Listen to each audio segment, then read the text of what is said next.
हाँ, तो आज हम जो बात कर रहे हैं ना, देखो ये क्वाड्रेटिक इक्वेशन चैप्टर जो हमने स्टार्ट किया था, दो मेथड हम ऑलरेडी कर चुके थे, दो में से एक डिलीट भी हो चुका है, वो नहीं पढ़ना है। और अब जो सबसे इम्पोर्टेंट पार्ट आता है इसका, वो है क्वाड्रेटिक फॉर्मूला। ठीक है, क्वाड्रेटिक फॉर्मूला। अब देखो क्वाड्रेटिक फॉर्मूला से कैसे हम सॉल्व करते हैं कोई भी इक्वेशन, उसका सॉल्यूशन निकालते हैं। सपोज देखो हम लोग की जब standard form of equation a x square plus b x plus c equal to zero होता है, ये स्टैंडर्ड फॉर्म है। हम कोई इक्वेशन ले लेते हैं, सपोज मैंने लिया 4x square minus 4x plus 1 equal to zero. ठीक है, ये एक इक्वेशन लिया मैंने। सबसे पहले तो बेटा कंपेयर करके ना जो इसके कोफिशिएंट्स हैं वो लिखना होता है। देखो coefficient of x square is a, so value of a according to our equation, इस इक्वेशन से लिखेंगे it will be 4, then b is what, it is -4 and c is what 1। Okay, then we find after writing this coefficients ना, हम coefficients को लिखने के बाद we find discriminant find out करते हैं, डिस्क्रिमिनेंट ऑफ द इक्वेशन। इसको हम डी भी बोलते हैं। ठीक है, शॉर्ट फॉर्म में इसको डी बोला जाता है, लेकिन कई बार ना पेपर में आता है फाइंड द डिस्क्रिमिनेंट, तो बच्चों को यही नहीं पता होता कि डिस्क्रिमिनेंट निकाल क्या रहे हैं। तो ये जो डी हम जहाँ पे भी यूज करेंगे ना, this is called as discriminant. इसका फॉर्मूला होता है बी स्क्वायर माइनस 4ac। ठीक है, ये फॉर्मूला होता है d equal to b square minus 4ac। अब देखो इसकी वैल्यूज पुट करोगे तो यहाँ पे ये आएगा -4 square minus 4 multiply by 4 into c is what 1, so we are getting 16, -4 square is 16 and 4 into 4 again 16 equal to 0। अब देखो सबसे बड़ी बात ये भी है कि हम लोगों को डिस्क्रिमिनेंट फाइंड आउट करने की ज़रूरत क्यों पड़ती है, why we find this d. हाँ, इस डी को क्यों फाइंड आउट करते हैं, इस डी से हम नेचर ऑफ रूट्स बताते हैं। नेचर ऑफ रूट्स क्या होता है, जो हम x की वैल्यूज फाइंड आउट करते हैं। We in a quadratic equation we always get 2 values of x ना, 2 वैल्यूज आती हैं हमारे पास x की। ठीक है, सो उनको ही हम रूट्स ऑफ द इक्वेशन भी बोलते हैं। जब हमारे पास रूट्स ऑफ इक्वेशन आता है तो नेचर ऑफ रूट्स का क्या मीनिंग होता है, नेचर ऑफ रूट्स है कि जब हम d की वैल्यू फाइंड आउट करते हैं तो उससे हमें पता लगता है कि जो ये x की 2 वैल्यूज आने वाली हैं, we are going to get 2 values of x, 1 is alpha 1 is beta, है ना, 2 वैल्यूज आती हैं हमारे पास अल्फा और बीटा। तो अब ये जो अल्फा और बीटा आता है ये रियल आएगा, रियल मीन्स वो एग्जिस्ट करेगा या नहीं करेगा। ठीक है, वो रियल में है भी या नहीं, वो दोनों इक्वल आते हैं या फिर अनइक्वल आते हैं। ठीक है, या फिर रूट्स एग्जिस्ट ही नहीं करते, there are no real roots. तो ये कुछ सिचुएशंस होती हैं, इसके लिए हम क्या करते हैं, डी फाइंड आउट करते हैं। We find this d by using this formula, ये वाला फॉर्मूला यूज किया जाता है बी स्क्वायर माइनस 4ac। अब इसमें तुम लोगों को याद रखना है, if you are getting your d greater than 0, अगर तुम्हारी d की वैल्यू 0 से ज़्यादा आती है, that means you are getting some positive value. Positive value means you are getting 1 2 3 1.5 1/2 something like that, but it should be positive and it is greater than 0। So if your d is greater than 0, you will be writing that you are having unequal real roots, means तुम्हारा जो answer आएगा, that means जो x की तुम्हारी values आएंगी वो 2 values आएंगी, दोनों वैल्यू अनइक्वल होंगी, मीन्स वो दोनों सेम नहीं आएगा। तुम लोगों ने देखा भी होगा कई बार हमारे आंसर में ना x की वैल्यू 2 और दूसरी भी 2 ऐसे आ जाता है। ठीक है, तो ये इक्वल वाला आता है। लेकिन अगर हमारा d जो है ग्रेटर देन 0 है तो हमारा नेचर ऑफ रूट्स कैसा होगा, it will be unequal and real roots. But if our d is equal to 0, अगर हमारा d 0 आता है, जैसे इस वाले देखो अभी मैंने जो d फाइंड आउट किया था ऊपर इस इक्वेशन के लिए 4x square minus 4x plus 1, इसमें मेरा d कितना आया था, I am getting my d equal to 0। So अगर मेरे पास d 0 आता है then also we are having real roots, तब भी हमारे रियल रूट्स आते हैं, मीन्स हम सोल्व कर सकते हैं उस इक्वेशन को। We can get value of x, but this time we will be getting 2 equal values of x, 2 equal values आएंगी। अगर हमारा d 0 आता है तो दोनों वैल्यूज इक्वल आएंगी, अगर d ग्रेटर देन 0 आता है तो अनइक्वल आएंगी। And if our d is less than 0, अगर हमारा d जो है 0 से कम आता है, okay, if d is less than 0, then उस केस में क्या होता है हमारे पास imaginary, unreal, okay, no real roots हम लिख देते हैं कि इसमें रियल रूट्स नहीं आएंगे, हम लोगों के पास x की वैल्यूज नहीं आएगी, रियल वैल्यूज नहीं आएगी। और देखो हम जब 10th स्टैंडर्ड तक, हमने 9th में 10th में जब भी पढ़ा है, we are only talking about real numbers, हम लोग सिर्फ रियल नंबर्स की बात करते हैं। इमेजिनरी, देखो दूसरे नंबर्स, एक तो रियल नंबर्स होते हैं, दूसरे होते हैं, तो देखो अभी जो है हमारे पास जो रियल रूट्स की हम बात कर रहे थे ना कि नो रियल रूट्स, देखो जब हम 10th स्टैंडर्ड में पढ़ते हैं तो हम रियल नंबर्स के बारे में पढ़ते हैं। जो दूसरे टाइप के नंबर्स होते हैं ना, रियल नंबर्स के अलावा हमारे पास इमेजिनरी नंबर्स बोलते हैं, इमेजिनरी, या इनको कॉम्प्लेक्स नंबर भी बोला जाता है। कॉम्प्लेक्स नंबर देखो हम लोगों को अभी नहीं पढ़ना है, in 11th standard we will be studying, 11th class में कॉम्प्लेक्स नंबर्स एक पूरा चैप्टर ही आता है, तुम पढ़ोगे वहाँ पे। अभी तुम लोगों को बेसिकली क्या याद रखना है, देखो ये तीन चीज़ें, जब तुम d की वैल्यू फाइंड आउट कर रहे हो, you are finding d value, first case क्या है, if you are getting some positive value of d, that means it is greater than 0, it can be any real number ना, कोई भी अगर 0 से बड़ा कोई एक रियल नंबर तुम्हारा आता है, like 1/2, 1/3, means can be in fraction, can be in उसमें can be any positive integer or can be in decimals. So if you are getting your d greater than 0, you are having unequal real roots, means the two values of x will be unequal, okay. But if you are getting your d equal to 0, this is your second case, then you are getting equal real roots, इस time पे equal real roots आता है, that means you are getting both the values of x same, जैसे मैंने यहाँ पे बताया ना x equal to 2, x equal to 2, ये हम लोगों को d की वैल्यू फाइंड आउट करने से ही पता लग जाएगा कि हमारी x की जो वैल्यूज हैं वो अनइक्वल आएगी या इक्वल आएगी। लेकिन अगर हमारा थर्ड केस है जैसे ये वाला, if we are getting d less than 0, अगर d लेस देन 0 आता है तो no real roots, that means हम लोग उसको सोल्व नहीं करेंगे आगे, हम सिर्फ लिखेंगे it is having what, no real roots, that's it. उसको हम 11th स्टैंडर्ड में सोल्व करेंगे फिर। हाँ, ओके, थर्ड केस जो है वो नेगेटिव ही है बिकॉज लेस देन 0 है। अभी देखो एक एक ना एग्जाम्पल सोल्व करते हैं, तब तुम लोगों को थोड़ा समझ आएगा। यहाँ पे कुछ एग्जाम्पल्स हम ले लेते हैं, ठीक है, तब अच्छे से पता लग जाएगा, क्लियर हो जाएगा। देखो मैंने एक इक्वेशन लिख रहा हूँ, 3x² plus 9x minus 1 equal to 0, okay, plus 1, take it, plus 1 equal to 0।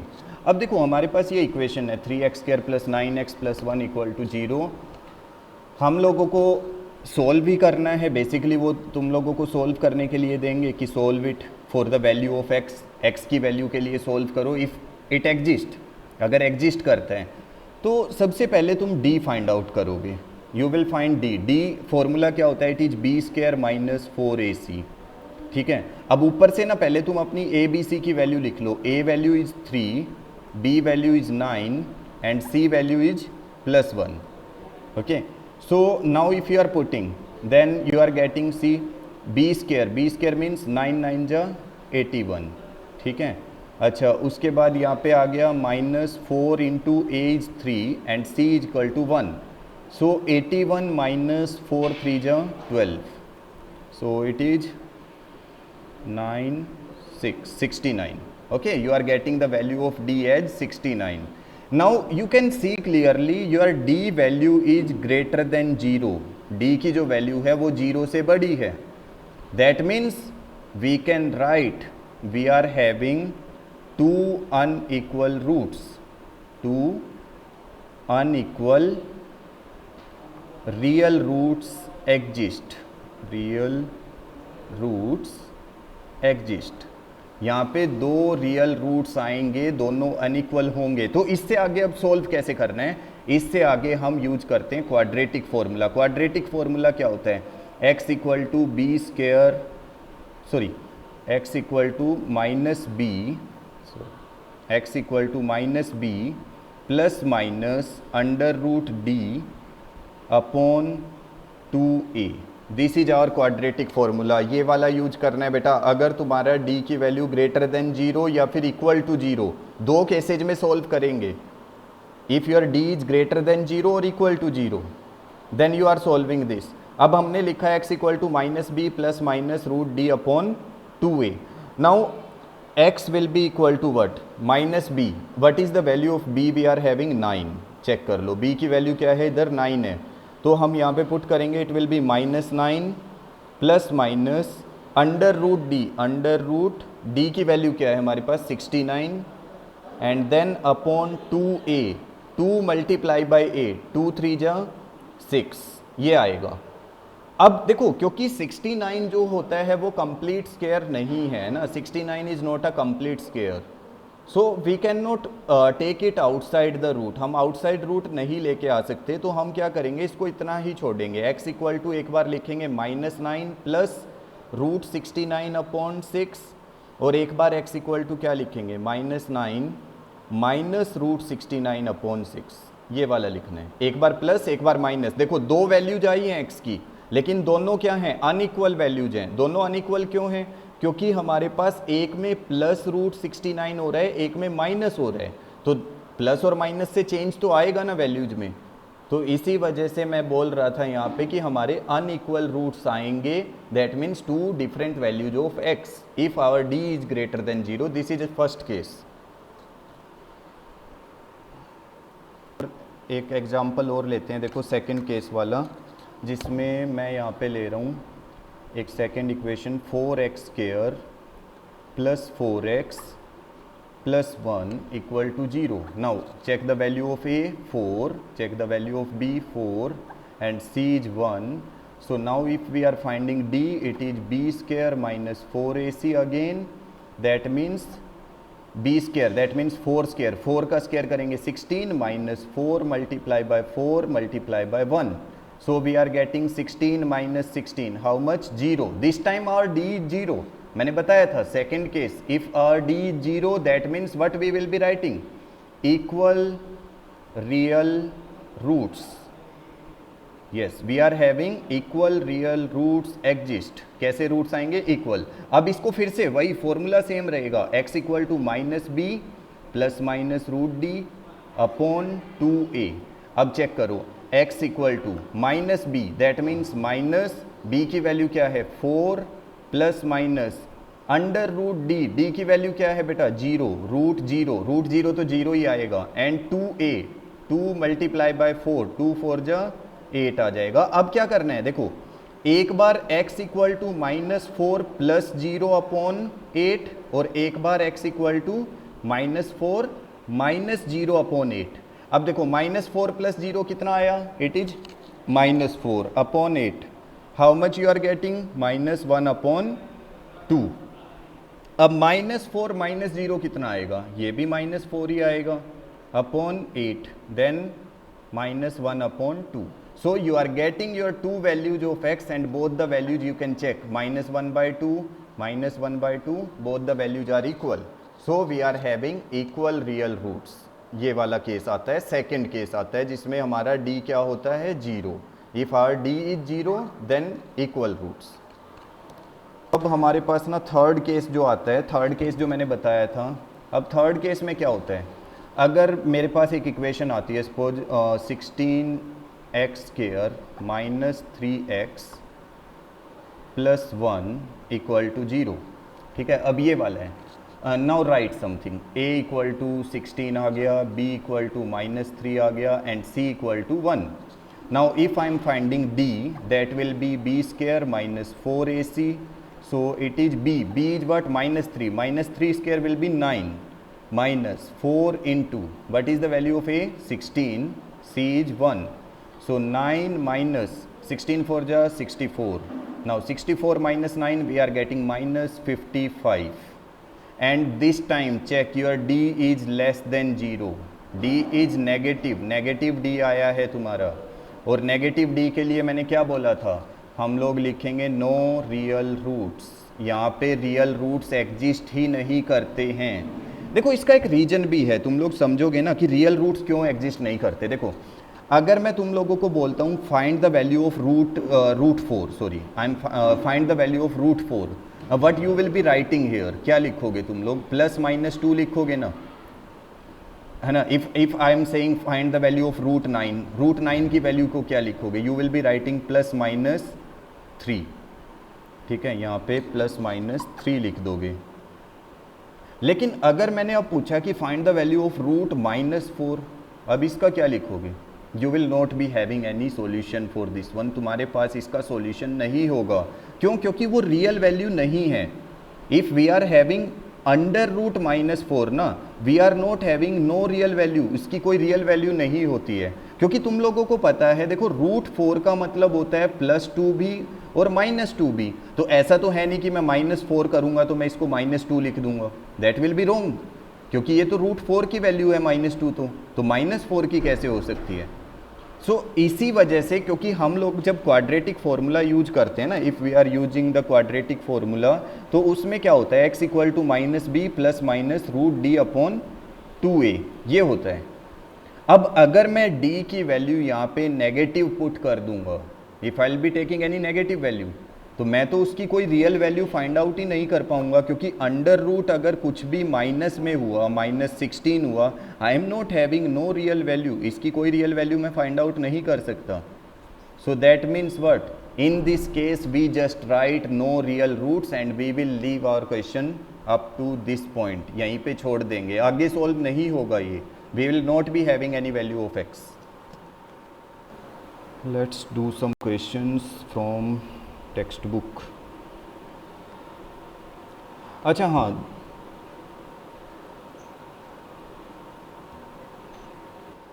देखो यहाँ पे हमारे पास, हाँ ये दिया हुआ है ना 2x² + kx + 3। देखो इस टाइप से क्वेश्चन आते हैं, तुम्हारे पेपर में आएंगे, ऐसे वाले ज़रूर आते हैं। कुछ एक्स्ट्रा भी होंगे, वो भी हम कर लेंगे। देखो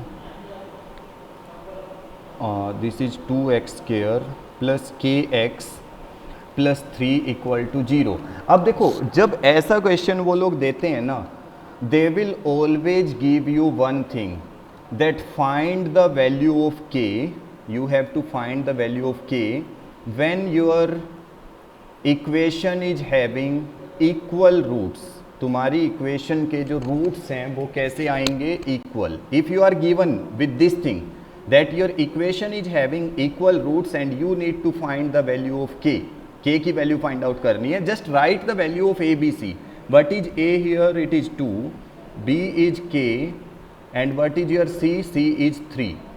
okay, so you know one thing, if your equation is given as equal roots, तुम्हें पता है equal roots कब आते हैं? when you are having equal roots, when d is equal to 0, है ना? जब d 0 होता है तो इसका मतलब इक्वल रूट्स होते हैं, और d का फॉर्मूला क्या है? That is b² - 4ac and it is equal to 0।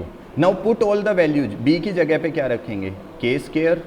C b is k, so that means b² will be k² -4 × 2 × 3, so equal to 0। Now k² will be equal to what? 4 × 2 = 8, 8 × 3 = 24, it is equal to 24, ये इधर आके plus हो जाएगा। Now if your k² is 24, what is the value of k you will be getting? k will be equal to √24 and you have to take +- दोनों sign लगाने हैं, मैंने बताया हुआ ये +- जरूरी होता है। Now just find the value of √24 by factorization. 2 1 जा, 2 2 जा, 2 6 जा, 2 3 जा, 3 1 जा। इनमें से पेयर किसका बनेगा? इन दोनों का पेयर बनता है तो 1 2 आएगा, और 2 3 जा 6, ये वाला कहाँ बचेगा? रूट के अंदर। So +-2√6, this is the value of k we are getting. तो इस तरह से देखो ये क्वेश्चन 100% आता है पेपर में। ऐसे ना वो लोग कुछ k की जगह m दे सकते हैं, n दे सकते हैं, and they can ask the value when you are given with equal roots. तो तुम लोगों को सिंपल कुछ नहीं करना है, you will be using this thing कि जब इक्वल रूट्स होते हैं then we are having d = 0। So find put the value of b a c and then you can get whatever variable they are asking. ये एक बहुत important चीज़ है अब जो कि कैसे फाइंड आउट करना है कि क्वेश्चन को किससे सॉल्व करें, लीनियर से या क्वाड्रेटिक से। तो देखो ये कह रहा है कि find two numbers whose sum is 27 and product is 182। अब ये कह रहा है दो नंबर्स फाइंड आउट करने हैं जिनका सम क्या है 27 और प्रोडक्ट क्या है 182। तो अब तुम अगर देखोगे, सपोज मैंने कहा कि लेट फर्स्ट नंबर, क्योंकि दो नंबर्स हैं यहाँ पे, फर्स्ट नंबर को मैं एज्यूम कर रहा हूँ x। अब मान लो मेरे पास कोई दो नंबर हैं a प्लस बी और उनका सम 27 आता है, ठीक है, ये दो नंबर्स हैं, इनका सम अगर 27 आता है, देन अगर इनमें से एक नंबर x है तो ये x इधर जाके माइनस हो जाएगा, then that means what, b will be 27 minus x। तो सेकेंड नंबर को हम क्या एज्यूम करेंगे, second number will be, second number according to question it will be 27 minus x ना। अगर फर्स्ट नंबर x है तो सेकंड क्या आएगा 27 माइनस एक्स, क्योंकि दोनों का सम कितना था 27, ठीक है। अब उसने बोला है according to question their product is 182, उनका जो प्रोडक्ट आएगा वो 182 आएगा। So x multiply by 27 minus x means first number multiply by second number, it will be equal to what 182। So 27x minus, देखो x को इससे मल्टीप्लाई किया 27 से, देन x को किससे मल्टीप्लाई करेंगे माइनस एक्स से, so it will be minus x square equal to 182। और बेटा हमेशा एक कोशिश जरूर करना इक्वेशन में ना, तुम्हारा एक्स स्क्वायर वाला टर्म जो है ये पॉजिटिव रखना, इस एक्स स्क्वायर को पॉजिटिव रखना। तो ये लेफ्ट साइड में क्या है नेगेटिव है, हम इसको राइट साइड लेके जाते हैं तो एक्स स्क्वायर क्या हो जाएगा positive.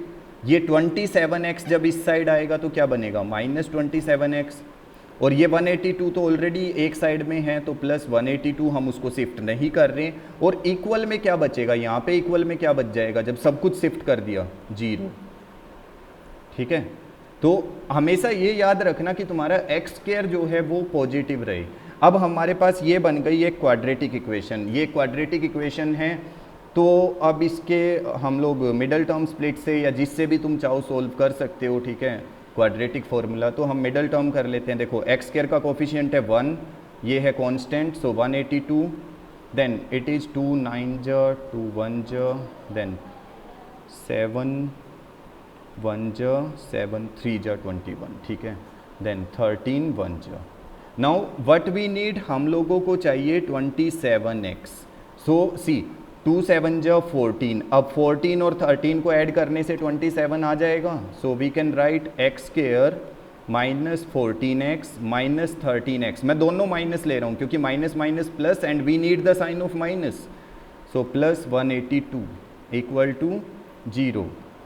Now it will be x common, then x minus 14 minus 13 common, x minus 14 will be equal to 0. So we are getting x minus 14 as one factor, x minus 13 as one factor equal to 0. So x minus 14 equal to 0, that means x equal to 14, and x minus 13 equal to 0, that means x equal to 13. ये आ रहे है ना।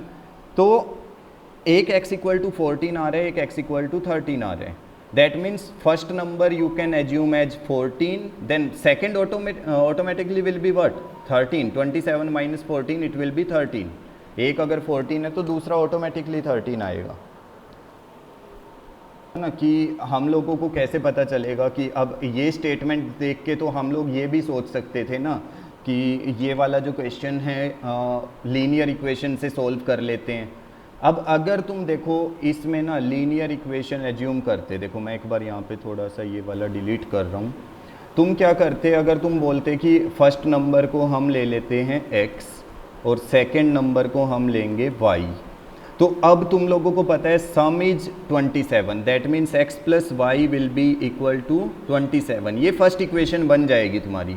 लेकिन जब second equation में product दिया हुआ है, that means you will be taking x into y, x y will be equal to what, it is 182। है ना। तो अब हम इसको देखो, अगर मैं यहाँ से ना x या y की कोई भी एक वैल्यू फर्स्ट इक्वेशन से पुट करता हूँ तो y की वैल्यू क्या बनेगी 27 minus x, so it will be 27 minus x equal to 182। तो देखो सिचुएशन सेम आ जाएगी, जब हम यहाँ पे मल्टीप्लाई कर रहे थे ना x इंटू 27 माइनस एक्स, यहाँ पे भी after taking two variable also we are getting the same situation, same ही आ रहे हैं। दैट मीन्स व्हाट कि क्वाड्रेटिक ही बनेगा एट द एंड, वो एक क्वाड्रेटिक इक्वेशन ही बनेगा if you are taking one variable और टू वेरिएबल। तो अगर तुम इस तरह से स्टार्ट करते हो तब भी वो गलत नहीं होगा, at the end it will be a quadratic, automatically quadratic बन जाएगा। जबकि लीनियर में ऐसा नहीं हो रहा था, लीनियर में you are getting like this one x plus y, x minus y, 3x plus y, means you are not getting anything as a product, तुम्हें प्रोडक्ट में नहीं मिल रहा था। And if you are getting something in product automatically it becomes what quadratic, क्योंकि product में क्या हो जाएगा, power will be increasing, power increase हो जाएगी वेरिएबल की, वो 1 नहीं रहेगी, 1 से ऑटोमेटिकली 2 की तरफ चली जाएगी और 2 पावर आते ही वो क्वाड्रेटिक हो जाएगा। जहाँ पे डाउट आएगा पूछना। देखो ये वाला देखो, find two consecutive positive integers whose sum of whose squares is 365। अब देखो इसमें तो ना ऑलरेडी उसने स्केयर्स की बात कर दी है, तो यहाँ पे ऑलरेडी पावर इंक्रीज होके वो 2 हो जाएगी। देखो हाँ ये दे रखा है, देखो find two consecutive positive integers. अब देखो कॉन्जिक्यूटिव इंटीजर्स का क्या मतलब होता है, एक के बाद एक आना, ठीक है। जैसे अगर 3 और 4 दीज आर कॉन्जिक्यूटिव इंटीजर्स, है ना, -1 -2 दीज आर कॉन्जिक्यूटिव इंटीजर्स। लेकिन हाँ इसने पॉजिटिव वाली बात की है, कॉन्जिक्यूटिव पॉजिटिव इंटीजर्स, तो माइनस वाला तो इंक्लूड ही नहीं करना है, we will be thinking about only positive. So consecutive means जो साथ में आते हैं, लाइक 6 7 8 9, है ना, 7 8 मीन्स एक उनमें डिफरेंस कितना होता है। अगर मैं दो कॉन्जिक्यूटिव इंटीजर्स की बात कर रहा हूँ, what is the difference between them, 1, है ना। So that means what, if I am taking, if I am assuming my first consecutive integer, first integer you can take as x, then what will be my second integer, it will be x plus 1, है ना, वो x plus 1 आएगा क्योंकि उससे एक आगे वाला, या फिर हम x माइनस 1 भी लिख सकते हैं, वो डिपेंड करता है। देखो माइनस में तो जाना ही नहीं चाहिए, प्लस ही सोचना चाहिए हमेशा, पॉजिटिव बी पॉजिटिव वाली सिचुएशन, सिर्फ कोरोना पॉजिटिव नहीं होना है ना, बाकी सारा पॉजिटिव। तो फर्स्ट इंटीजर x और सेकंड इंटीजर x प्लस 1, अब उसने क्या बोला है, सम ऑफ हुज स्केयर्स, इनके स्केयर्स का सम, स्केयर ऑफ फर्स्ट इंटीजर, अगर फर्स्ट इंटीजर का स्केयर करेंगे क्या आएगा, it will B x square, plus second वाले का अगर स्केयर करेंगे तो x प्लस 1 होल स्केयर, है ना। देखो इसका स्केयर किया, इसका भी स्केयर किया, and what is the sum we are getting after doing the squares, 365। So x square plus, अब इसको ना आइडेंटिटी से ओपन कर दो, ठीक है। यहाँ पे भी बच्चे गड़बड़ करते हैं, they are not using identity, वो x का स्केयर कर देते हैं, 1 का कर देते हैं, but it is a identity a plus b whole square, so it should be x square plus 1 plus 2x equals to 365। Now x square plus x square, how much we are getting, 2x square plus this is our 2x, and देखो x square plus x square 2x square, then this is 2x, this 1 is there plus 1, and this 365 it will come this side minus equal to 0, then it is 2x square plus 2x। अब देखो 365 minus 1 it will be minus 364 equal to 0। अब इस पूरी equation में से हम कुछ common ले सकते हैं, यस 2 कॉमन ले सकते हैं, we can take 2 common, 2 common आएगा, अंदर क्या बचेगा, x square plus x minus 1 8 2 equal to 0। Now this 2, ये वाला जो 2 है ये 0 के साथ जाके क्या हो जाएगा, 0, so we are left with only x square plus x minus 182 equal to 0, this is our quadratic equation. And now we will be doing what, अब हम इसको फैक्टराइजेशन कर देते हैं 182 का, 2 9 जा, 2 1 जा, 7 1 जा, 7 3 जा, 13 1 जा. So again we are getting 14 and 13. So we will be taking x square plus वाला कौन सा लेना है 14x minus 13x, क्योंकि 14 minus 13 we are getting 1, then minus 182 equal to 0. Now take common x, then x plus 14. इन दोनों में से minus 13 common, अंदर क्या बचेगा x plus 14 equal to 0. Now one factor is x plus 14, one is x minus 13 equal to 0. So x will be equal to, एक x की value क्या आएगी हमारे पास minus 14 एंड एक x आएगा हमारा प्लस 13. अब क्योंकि उसने क्वेश्चन में देखो क्या बोला था, उसने बोला था तुम्हें पॉजिटिव इंटीजर लेना है, सो जो नेगेटिव वैल्यू आई है उसके नीचे क्या लिख देंगे नेगलेक्ट, इसको नहीं चाहिए, हम लोग नहीं लेना चाहते, we are neglecting this one. So what is our first integer, first integer is 13 and what is our second integer, that is 13 plus 1 14. This is our answer. First is 13, second is 14. अब देखो next क्या है हमारे पास, हाँ ये वाला देखो, the altitude of a right triangle. चलो कॉपी करते हैं पहले क्वेश्चन को इधर. ये जो हमारा नेक्स्ट क्वेश्चन है about right triangle and all, ठीक है, ये भी. अब राइट ट्राइंगल क्योंकि देखो उसमें पाइथागोरस थ्योरम यूज होती है. देखो the altitude of a right triangle is 7 centimetre less than its base. देखो जब हम एक राइट ट्राइंगल बनाते हैं ना, मैं एक राइट ट्राइंगल ड्रॉ करता हूँ यहाँ पे, ये आ गया राइट ट्राइंगल, इसमें ये हो गया हमारा बेस सपोज, ठीक है, क्योंकि इसने बेस की बात की है तो मैंने ये बेस बोल दिया. ये वाला मेरा एल्टीट्यूड जो हाइट भी बोलते हैं जिसको हम, और ये क्या होता है हाइपोटेन्यूज, ठीक है. ये तीन चीज़ें होती हैं एक राइट ट्राइंगल में. अब इसने देखो हमने एक राइट ट्राइंगल ड्रॉ कर लिया यहाँ पे, एल्टीट्यूड बेस हाइपोटेन्यूज, उसने रिलेशन दिया हुआ है, some relation is given, hypotenuse is 13 centimetre, hypotenuse already given 13 centimetre है वो, ठीक है, this is 13 centimetre. Then altitude is 7 centimetre less than its base. अगर मैं कहता हूँ base is x, then what will be its altitude x minus 7, है ना. तो ये रिलेशन तुम लोगों को बनाना है.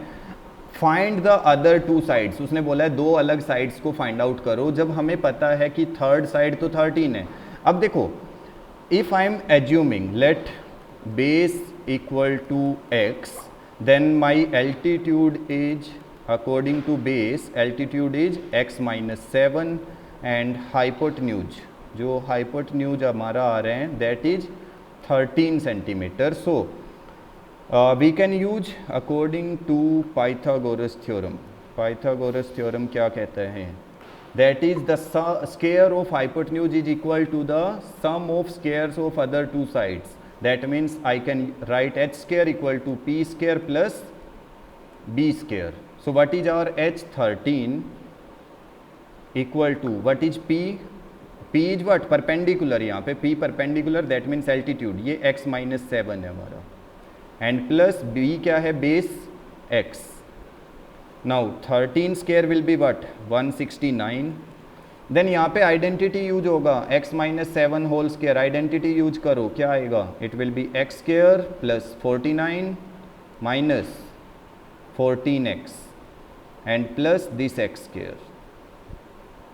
Then 169 equal to this x square plus x square कितना हो जाएगा, it will be 2x square minus 14x plus 49. अब ये देखो ये 169 इस साइड आके माइनस हो जाएगा, so it will be 2x square minus 14x plus 49 and 169 will be minus this side equal to क्या बचेगा 0. सो 2x square minus 14x, 169 minus 49 कितना बचेगा, माइनस का 120 इक्वल टू 0. फुल इक्वेशन में से क्या कॉमन ले सकते हैं, what we can take as common 2. Then we are left with x square minus 7x minus 60 equal to 0. So x square minus 7x minus 60 will be equal to 0. अब इसका क्या करना है, प्राइम फैक्टराइजेशन. 60 के factors कर लो. 2 3 जा 2 15 जा 3 5 जा 5 1 जा. हम लोगों को क्या चाहिए, वी नीड 7. 2 2 जा 4 4 3 जा 12. 12 में से 5 जाएगा, we will get 7. So x square minus का 12x लेंगे, क्योंकि हम लोगों को ना माइनस वाला साइन चाहिए, तो इसलिए minus 12x and plus 5x. देखो minus 12 plus 5 it will be minus 7. Minus 60 will be equal to 0. Now इन दोनों में से x कॉमन, अंदर क्या बचा, x माइनस 12. इन दोनों में से प्लस 5 कॉमन, अंदर क्या बचेगा, x minus 12 equal to 0. So x minus 12 is 1 factor, x plus 5 is 1 equal to 0. So x is what? One value is 12 and one is minus 5. But ये वाला वैल्यू हम नहीं ले सकते बेटा, इसको हमें नेगलेक्ट करना पड़ेगा. पता है ना क्यों कर रहे हैं नेगलेक्ट, क्योंकि हाँ साइड कभी भी नेगेटिव नहीं हो सकती. क्या कभी तुमने ऐसा मेजर किया है कि कोई एक ट्राइंगल है कि सर इसकी साइड तो -3 सेंटीमीटर आ रहे हैं, that means side can never be negative. तो इसलिए हम ये -5 वाला नेगलेक्ट करेंगे. दैट मीन्स इसका मतलब क्या हुआ, हमारा x की वैल्यू हम जो एक्सेप्ट कर रहे हैं वो कौन सा है, 12. So our base is 12 centimetre and altitude is 12 minus 7 5 centimetre. That's it. देखो क्या दिया हुआ है इसमें, a cottage industry produces a certain number of pottery articles in a day. Okay कोई आर्टिकल्स वगैरह बनाती है इस इंडस्ट्री में. It was observed on a particular day the cost of production of each article was 3 more than twice the number of article produced on that day.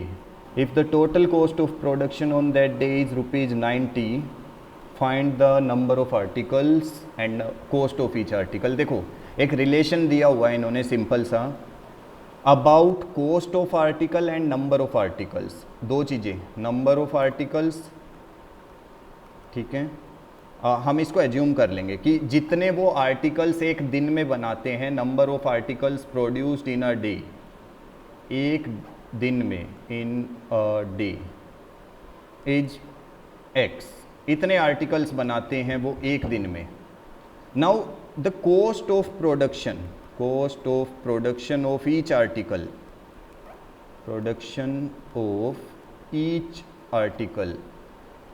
हर एक article की cost of production. देखो ये एक relation दिया हुआ है, cost of production of each article was 3 more than twice the number of articles. Number of articles का twice कर लो, ट्वाइस कितना आएगा, it will be 2x. And then also we have to add 3, +3 भी करना है. 3 more than ट्वाइस का मतलब होता है, जब हमने ये देखा ना 3 more than ट्वाइस, तो ट्वाइस का मतलब है डबल कर लिया, 2x हो गया, एंड 3 more मीन्स +3 और कर दिया.